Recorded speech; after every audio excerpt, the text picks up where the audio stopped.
নমস্কার বন্ধুরা, তোমরা জানো যে এসএসসি কিন্তু রিসেন্টলি তাদের এক্সাম ক্যালেন্ডার 2026-27 লঞ্চ করে দিয়েছে। তোমরা এটা সেই এক্সাম ক্যালেন্ডারের স্ক্রিনশট তোমরা দেখতে পাচ্ছ। তোমাদের সিজিএল এক্সাম, জেইর এক্সাম, সিলেকশন পোস্ট, সিএইচএসএল, স্টেনোর এক্সাম, তারপরে মাল্টিটাস্কিং এমটিএস, জিডির এক্সাম কবে কোনটা হবে সেগুলো কিন্তু এখানে টেন্টেটিভ ডেট গুলো দেওয়া আছে। তোমরা যদি দেখো তাহলে কিন্তু মে থেকে তোমাদের মোটামুটি এক্সামের ডেট স্টার্ট হচ্ছে, মানে তোমাদের হাতে 5 থেকে 6 মাস আর বাকি আছে। এই সময়টা কিন্তু যথেষ্ট নয় পুরোপুরি এক্সাম ক্র্যাক করার প্রিপারেশনের জন্য। তার জন্য তোমাদেরকে এখন এফিশিয়েন্টলি কিন্তু পড়তে হবে। তার মানে সবকিছু আমি ধরে ধরে পড়া শুরু করে দিলাম, একদম ডেপথে গিয়ে একদম পুরো সবকিছু পড়া স্টার্ট করলাম, সেটা করলে কিন্তু তোমরা সিলেবাস কমপ্লিট করে কুলিয়ে উঠতে পারবে না। তার জন্য তোমাদেরকে ভালো একটা স্ট্র্যাটেজি নিয়ে এগোতে হবে। সেই স্ট্র্যাটেজি নিয়েই আমরা এই ভিডিওটাতে ডিসকাস করব। ঠিক আছে, তার সাথে এর এর আগের যে এক্সাম গুলো ছিল সেটার সিজিএল এর কাট অফ নিয়ে ডিসকাস করব, এলিজিবিলিটি কি সেটা নিয়ে ডিসকাস করব, প্যাটার্ন কেমন আসবে পরীক্ষার সেটা নিয়েও ডিসকাস করব। আর স্যালারি যে বেসিক পেটা সেটা আমি সিজিএল এর দেখিয়ে দেবো, সেটা নোটিফিকেশনই থেকে যায়, তো আমি সেটাও কিন্তু এখানে দেখিয়ে দিব। ঠিক আছে। আচ্ছা, সিজিএল এর জন্য কিন্তু তোমাদের মিনিমাম কোয়ালিফিকেশন হচ্ছে ব্যাচেলার ডিগ্রি থাকতে হবে, অর্থাৎ গ্রাজুয়েশন কমপ্লিট হতে হবে। গ্রাজুয়েশন কমপ্লিট হলে যে কোনো ইউনিভার্সিটি হলে হবে, যে কোনো স্ট্রিম হলে হবে। তোমরা এই যে আদার পোস্ট, এই আদার পোস্টের আন্ডারে অনেকগুলো non gazetted group B post আছে, সেগুলোর জন্য কিন্তু তোমরা এলিজিবল। ঠিক আছে, আমি পরের স্লাইডে তোমাদেরকে সেই পোস্ট গুলো দেখিয়ে দিব। যেরকম কি তোমাদের এএসওর পোস্ট আছে, সিএসএস এ এএসওর পোস্ট, এমই এমইএ আছে, তারপরে সিবিআই ইন্সপেক্টর আছে, আইবির ইন্সপেক্টর আছে, তারপরে এক্সাইজ ডিপার্টমেন্টের ইন্সপেক্টর আছে, জিএসটি ইন্সপেক্টর আছে, তারপরে ইনকাম ট্যাক্স ইন্সপেক্টর আছে। এরকম অনেকগুলো অডিটরের পোস্ট আছে। তো এরকম অনেকগুলো বিভিন্ন পে স্কেলের পোস্ট তোমরা এই পোস্টের আন্ডারে, এই আদার পোস্টের আন্ডারে পেয়ে যাবে। ঠিক আছে। আচ্ছা, এও জেএসও এসআইজি এগুলো কি?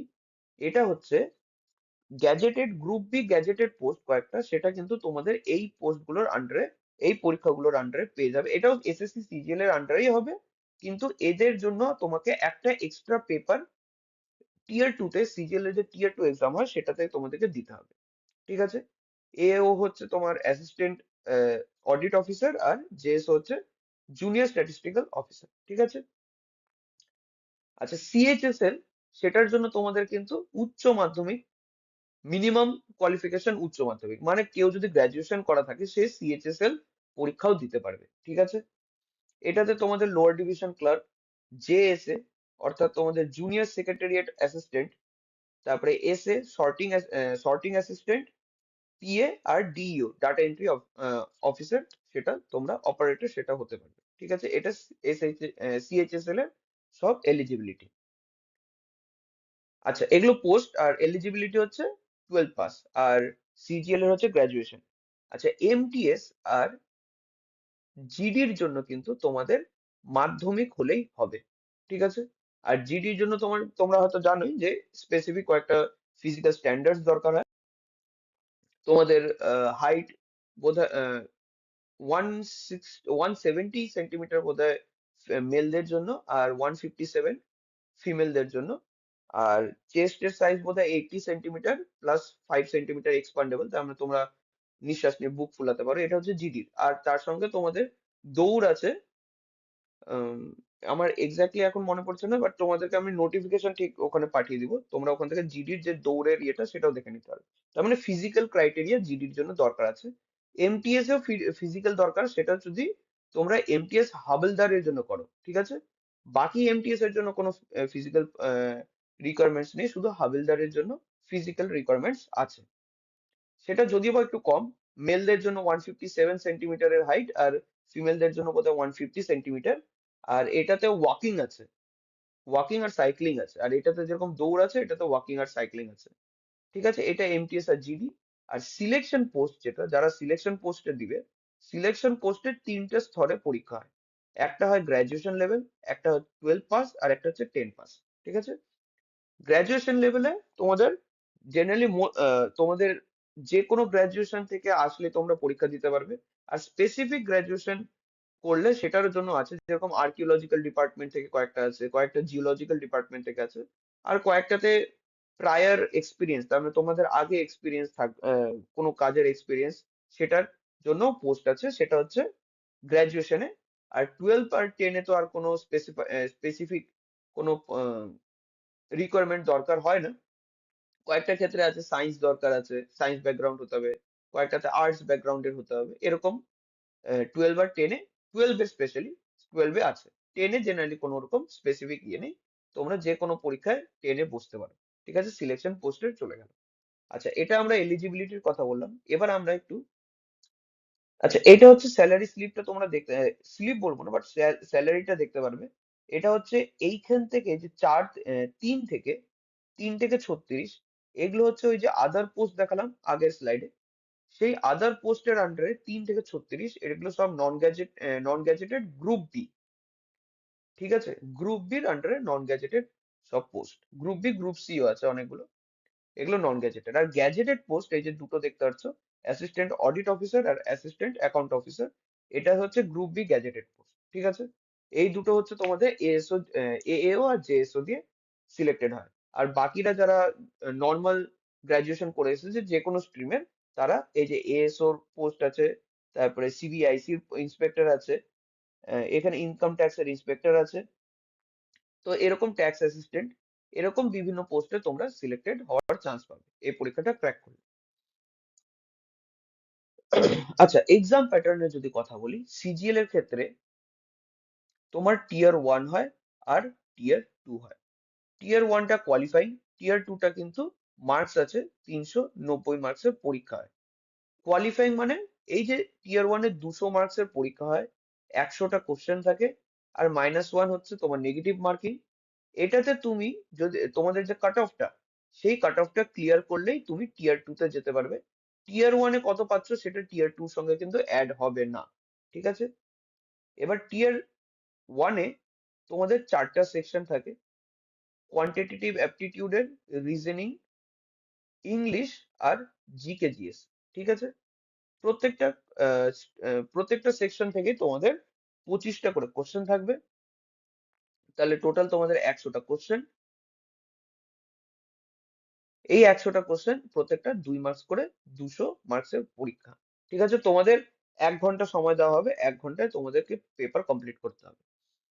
আচ্ছা, টিয়ার 2-র ক্ষেত্রে কিন্তু দুটো সেকশন থাকে। সেকশন 1, তার আন্ডারে আছে ম্যাথ, অর্থাৎ অ্যাপটি আর রিজনিং।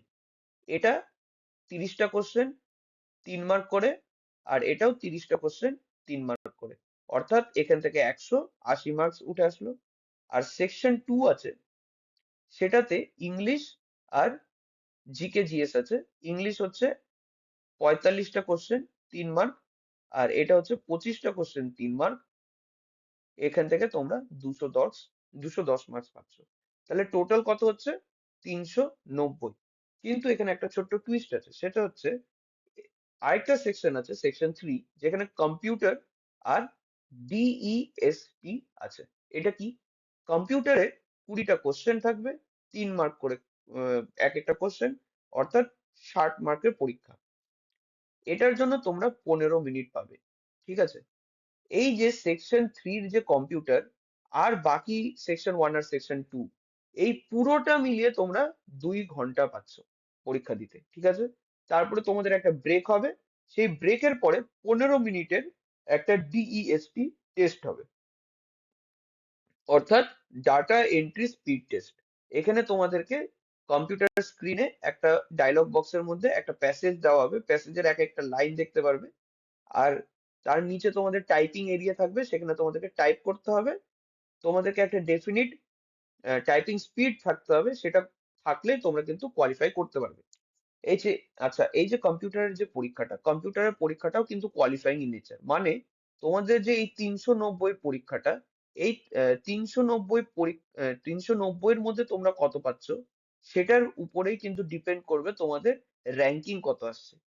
এই যে 60 মার্কসের যে কম্পিউটারের পরীক্ষা আর এই টাইপিং টেস্ট, এটা পুরোপুরি কোয়ালিফাই করার জন্য। অর্থাৎ তোমরা যদি 390-এর মধ্যে 390ও আনতে পারো, আর ধরে নাও তোমরা কম্পিউটারে কোয়ালিফাই করলে না, বা তোমরা টাইপিং এ কোয়ালিফাই করলে না, তাহলে কিন্তু তোমরা সিলেক্টেড হবে না। তাহলে তোমাদেরকে 390 এর মধ্যে প্রথম কথা হচ্ছে কাট অফ ক্লিয়ার করতে হবে, প্লাস তোমাদেরকে কম্পিউটার আর টাইপিং এ টাইপিং এ তোমাদেরকে কোয়ালিফাই করতে হবে, ঠিক আছে? তাহলে তোমরা সিজিএল ক্র্যাক করতে পারবে। আচ্ছা, সিজিএল আর সিএইচএসএল এ কোনো প্যাটার্নে, কোশ্চেনের প্যাটার্নে একটুও তফাৎ নেই। টিয়ার 1 সম্পূর্ণ একই, 200 মার্কসের পরীক্ষা, 100টা কোশ্চেন, -1 তোমার নেগেটিভ মার্ক, -1 না, নেগেটিভ মার্কিং থাকবে -0.5। এটা সিজিএল এর ক্ষেত্রে হচ্ছে 0.5, কি বলি, নেগেটিভ মার্কিং আছে। 4টা সেকশন থাকবে, 4টা সেকশনে 25টা করে কোশ্চেন, একই। টিয়ার 2 তেও সবকিছু একই, শুধু 390 এর জায়গায় এটাতে টিয়ার 2 তে পরীক্ষা হয় 360 মার্কসের। অর্থাৎ এই যে ইংলিশে 45টা কোশ্চেনের জায়গায় 40টা কোশ্চেন থাকে, আর কিচ্ছু না, সবকিছু বাকি একই। আচ্ছা, আর বাকি থাকলো এমটিএস আর জিডি। আচ্ছা, তার আগে বলে দিই, সিলেকশন পোস্টেও কিন্তু একটাই টিয়ার হয়, টিয়ার 1। সেটাতেও টিয়ার 1 যেরকম সিজিএল এর পরীক্ষা ছিল, সেম টু সেম টিয়ার 1 এখানে পরীক্ষা হয়, ঠিক আছে? সেটা তুমি গ্রাজুয়েশন লেভেল বলো, ক্লাস 12 লেভেল আর 10 লেভেলেও সেম টাইপেরই পরীক্ষা হয়, ঠিক আছে? এবার এমটিএস আর জিডি, এই দুটোর ক্ষেত্রে এমটিএস এ পরীক্ষা হয় 270 মার্কসের, ঠিক আছে? 90 মিনিট টাইম দেওয়া হয়, দুটো সেকশন থাকে। একটা সেকশন যেটাতে ম্যাথ আর রিজনিং থাকে, আরেকটা সেকশন যেটাতে তোমাদের থাকবে ইংলিশ আর জিকে জিএস। এই ম্যাথ আর রিজনিং এ কোনো নেগেটিভ মার্কিং নেই, ইংলিশ আর জিকে জিএস এ নেগেটিভ মার্কিং আছে, ঠিক আছে? আর জিডির ক্ষেত্রে 160 মার্কসের পরীক্ষা তোমাদের হয়, সেম তোমাদের এই ইংলিশ থাকবে, জিকে জিএস থাকবে, ম্যাথ থাকবে, আর রিজনিং থাকবে। আচ্ছা, এইখানে কিন্তু জিডি তে তোমাদেরকে যেটা বললাম, তোমাদের কিন্তু ফিজিক্যাল আছে। ফিজিক্যাল মানে পিইটি পরীক্ষা আছে, আর পিএসটি। পিইটি মানে হচ্ছে তোমাদের এখানে দৌড়ানো টোড়ানোর ইয়েগুলো আছে, ফিল্ডে যেটা দৌড়ানো টোড়ানো। আর পিএসটি হচ্ছে স্ট্যান্ডার্ডস, অর্থাৎ তোমাদের হাইট কত, চেস্টের সাইজ, এগুলো সব পিএসটি এর মধ্যে পড়বে। আচ্ছা, এমটিএস এও কিন্তু পিইটি আর পিএসটি আছে, কিন্তু ওটা শুধুমাত্র যারা হাওলদারের পোস্টে অ্যাপ্লাই করবে তাদের জন্য। এমটিএস এ যারা হাওলদার পোস্টে অ্যাপ্লাই করবে তাদের জন্য পিইটি আর পিএসটি আছে। এখানে ওয়াকিং আর সাইক্লিং আছে, আর এখানে কিন্তু দৌড় আছে, ঠিক আছে? এটা গেল এমটিএস, জিডি। আচ্ছা, এইবার চলে আসছি সবচেয়ে ইম্পর্টেন্ট, সেটা হচ্ছে আমাদের স্ট্র্যাটেজি। তার আগে এটা হচ্ছে সিজিএল এর 2025 এর কাট অফ, ঠিক আছে? জেনারেল এর দেখতে পাচ্ছ, সিজিএল কিন্তু তোমাদের 2025 এ ভ্যাকেন্সি ছিল মোটামুটি 17,000, ঠিক আছে? 2024 এ মোটামুটি তোমাদের, সরি, এখানে 14,000 ছিল। 2024 এ মোটামুটি ছিল 17,000 প্লাস। 2023 তে একটু কমে গেছিল, প্রায় 8,000-এর মতো। আর 2022 তে সিজিএল এর হিস্ট্রিতে সবচেয়ে বেশি কি বলি, ভ্যাকেন্সি ছিল, প্রায় 36,000-এর মতো ভ্যাকেন্সি ছিল, ঠিক আছে? তো তোমরা দেখতে পাচ্ছ এই 2022-এ কিন্তু কাট অফ অনেকটাই লো গিয়েছিল, কারণ এতগুলো ভ্যাকেন্সি বেরিয়েছিল। তোমরা এর আগের বারও দেখতে পাচ্ছ যে ভ্যাকেন্সি কাট অফ কিন্তু গিয়েছে জেনারেলের 136, ওবিসির প্রায় 130 ধরতে পারো, এই ইডব্লিউএস এর 127, এসসির 114, এসটির 106, ঠিক আছে? এই 2024-এ 17,000টা সিট থাকা সত্ত্বেও কিন্তু এটার কিন্তু কাট অফ অনেকটাই হাই, জেনারেলে 150 আপ চলে গেছিল। তাই তোমরা যদি আমাকে জিজ্ঞাসা করো যে আমরা টার্গেট কি রাখবো এইবারকার পরীক্ষায়, দেখো, ওটা ডিপেন্ড করবে তোমাদের কতগুলো ভ্যাকেন্সি আসছে, আর তোমাদের এক্সাম প্যাটার্ন কেমন হচ্ছে, সেগুলো সবকিছুর উপরে ডিপেন্ড করবে। তবে আমি তোমাদেরকে বলবো, টার্গেট জেনারেলের ক্ষেত্রে তোমরা কিন্তু সবসময় 140 আপ টার্গেট রাখবে, ঠিক আছে? 140-র নিচে কিন্তু কাট অফ যাওয়ার সম্ভাবনা খুবই কম। তাই টার্গেট সবসময় জেনারেলদের ক্ষেত্রে 140 আপ রাখবে। এসসি এসটি দের ক্ষেত্রে তোমরা টার্গেট ধরে নাও 125 থেকে 130 এর আপ। এটা এটা করলে কি, দেখো, 130-এর আপ হয়তো যাবে না কাট অফ, কিন্তু 100, দেখো, 2024-এ 17,000-এর প্লাস ভ্যাকেন্সি থাকা সত্ত্বেও কিন্তু কাট অফ 130 আপ চলে গেছিল এসসি, ঠিক? সরি, 125 আপ চলে গেছিল এসসি। তাহলে কিন্তু তোমাদেরকে কাট অফ সবসময়, টার্গেট সবসময় 130 আপ রাখতেই হবে। তোমরা যে এসসি না জেনারেল এটা না দেখে তোমরা সবাই 140 আপ, 140 থেকে 150 আপ টার্গেট রাখবে। এসসি এসটি হও, জেনারেল হও, ইডব্লিউএস হয়, ওবিএস হও, সবাই এই টার্গেটটা রাখবে। তাহলে কি হবে, যে সেফ স্কোর তোমাদের থাকবে, চিন্তা থাকবে না যে আমি টার্গেট এত রেখেছি, তারপরে এবার কাট অফ যদি কমও আসে তাহলে আমার কোনো চিন্তা নেই। ঠিক আছে? আচ্ছা, এবার আমাদের 5 মাসের যে স্ট্র্যাটেজিটা সেটা আমরা একটু ডিসকাস করে নিই। আচ্ছা, আমরা কিন্তু একটা জিনিস দেখতে পাচ্ছ যে আমরা এর আগে দেখলাম যে এক্সাম প্যাটার্নে তোমাদের কিন্তু quantitative aptitude, English, reasoning, GK, GS আর কারেন্ট অ্যাফেয়ার্স, এই চারটেই কিন্তু টপিক সবগুলোতেই কমন। অর্থাৎ তোমাকে কোয়ান্টিটেটিভ অ্যাপটিটিউডও পড়তে হচ্ছে, ইংলিশও পড়তে হচ্ছে, রিজনিং পড়তে হচ্ছে, জিকে জিএস পড়তে হচ্ছে। শুধু স্টেনোতে ম্যাথস থাকবে না। ঠিক আছে? স্টেনোর যারা প্রিপারেশন নিচ্ছে। এবার ব্যাপারটা হচ্ছে কিন্তু স্টেনোতে কিন্তু এর আগের বার পরীক্ষাতে কিন্তু ম্যাথ এসেছিল, রিজনিং এ ম্যাথের কোশ্চেন ঢুকিয়ে দিয়েছিল তারা। আহ বোর্ডের অঙ্ক রিজনিং এ দিয়ে দিয়েছিল। যাই হোক, এবার তোমাদের কিন্তু quantitative aptitude, English, reasoning, GK GS সবগুলোতে পড়তে হচ্ছে। তাহলে তোমরা বাছাই না করে, সিলেবাস যেহেতু একই, তোমরা সবগুলো পরীক্ষার একটা সিঙ্গুলার প্রিপারেশন স্টার্ট করবে। অর্থাৎ পার্সেন্টেজ, যেরকম পার্সেন্টেজের অঙ্ক সেটা তোমার এমটিএস এও থাকবে, সিজিএল এও থাকবে, সিএইচএসএল এও থাকবে। তাই তোমরা পার্সেন্টেজ যে আমি সিএইচএসএল এর জন্য এইভাবে পড়বো, বা সিএইচএসএল এর শুধু প্রিভিয়াস ইয়ার সলভ করব, বা আমি সিজিএল এর প্রিভিয়াস ইয়ার শুধু সলভ করব, এটা না করে পার্সেন্টেজের প্রিভিয়াস ইয়ার যখন সলভ করতে বসবে, তখন কিন্তু কমসে কম 300 থেকে 400টা কোশ্চেন, 300 থেকে 400টা কোশ্চেন প্রত্যেকটা সাবজেক্টে করতে হবে। ইররেসপেক্টিভ কি তুমি সিজিএল এর প্রিপারেশন নিচ্ছ না সিএইচএসএল এর। তুমি সিজিএল এর প্রিপারেশন নিলে সিএইচএসএল, সিপিও, ইভেন কি আইবির এক্সামের প্রিপারেশন প্রশ্নগুলো সলভ করতে পারো, সেটারও কিন্তু কোশ্চেন অনেক ভালো লেভেলের আসে। তো প্রিপারেশন তোমরা এই লেভেলে রাখবে যে সবচেয়ে টাফেস্ট যদি পেপার পড়েও যায়, তোমরা সেটাকে ক্র্যাক করে বেরোতে পারবে। ঠিক আছে?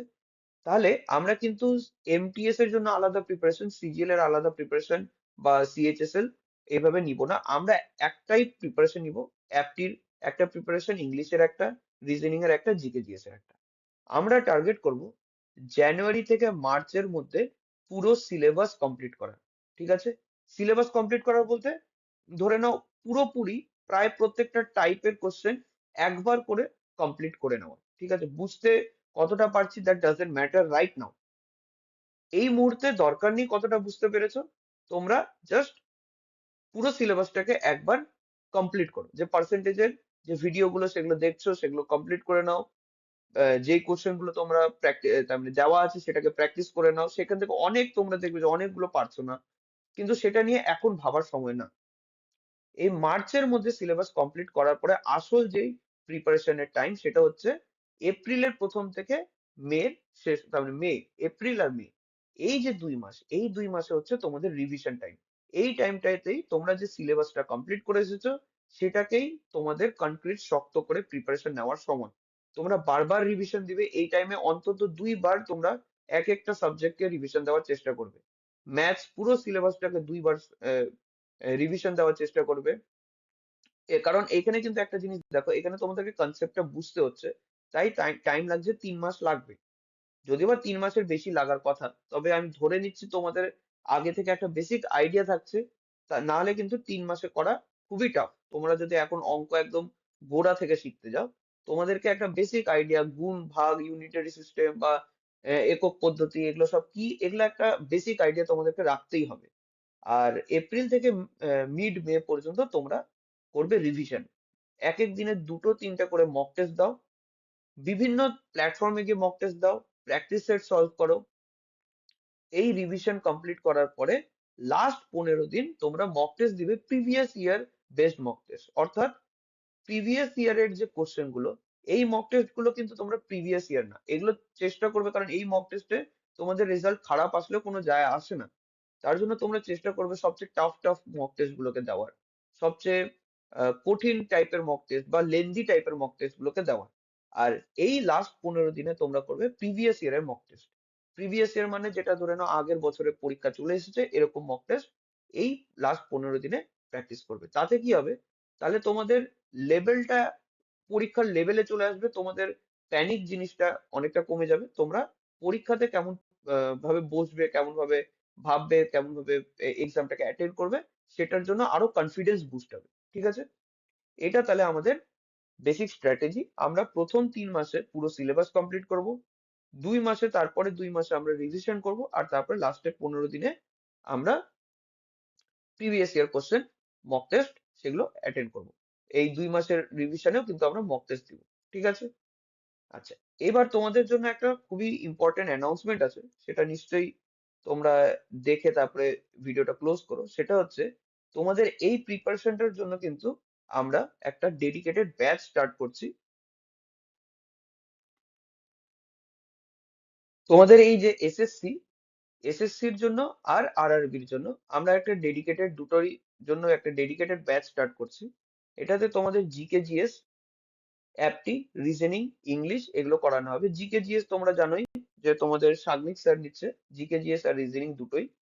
ইংলিশ তোমাদের দেবাংশী ম্যাম নেবে, আর আমি তোমাদের কোয়ান্টিটেটিভ অ্যাপটিটিউড নেবো। ঠিক আছে, এই ব্যাচে তোমাদেরকে কিন্তু প্রত্যেকটা চ্যাপ্টার ওয়াইজ এক্সপ্লেনেশন, কনসেপ্ট এবং তাদের শর্ট ট্রিক্স যাতে তোমরা এক্সামে কিভাবে সলভ করতে পারো সেটা শেখানো হবে।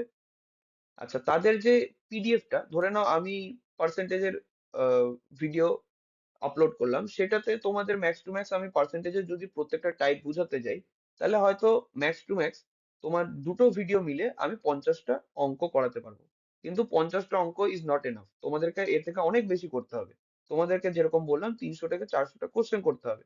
সেই 300 থেকে 400টা কোশ্চেনের একটা কম্পাইলড পিডিএফ আমি টেলিগ্রাম গ্রুপ, আমাদের টেলিগ্রাম গ্রুপের নাম হচ্ছে লার্নোভার্স একাডেমি, সেইখানে আমি পিডিএফ ফর্মে দিয়ে দিব। তোমরা কিন্তু আমি এক একটা ভিডিও আপলোড করার পরে বাড়িতে নিজেরা প্র্যাকটিস করতে পারবে। আমি টাইপ ওয়াইজ আপলোড করে দিব, তাতে তোমাদের প্র্যাকটিস করতে সুবিধা হবে। ঠিক আছে, এরকম করে তোমাদের স্টাডি মেটেরিয়াল তোমরা টেলিগ্রাম গ্রুপে পেয়ে যাবে। ওখানে কিন্তু আমরা ডেইলি কুইজও পোস্ট করে থাকি। তোমরা আমাদের ভিডিওটা পড়ার পরে সেই কুইজ গুলোকে অ্যাটেন্ড করতে পারবে। সেখানে তোমাদের একটা কনফিডেন্স বুস্ট হবে, যে একটা মার্কস এমসিকিউ ফর্মে থাকে কুইজটা।